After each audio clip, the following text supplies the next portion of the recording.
Part on the front gable is door sliding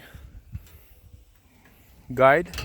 So as you know, you got these longer pieces, so you gotta lose them a little bit and basically slide this piece into this truck all the way through this truck through these pieces. You gotta lose them right here and slide them on. So lose them a little bit, then lose like this and keep sliding. I think this is the first one right here, and just sliding. Hold on.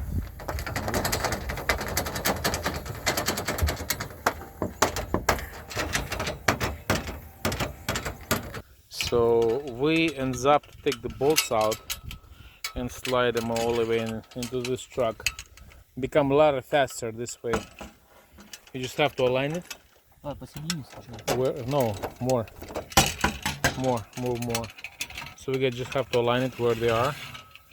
Like this, move that one right there. Yep. There you go.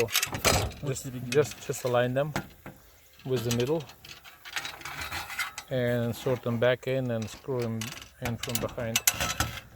That's a lot faster. There you go.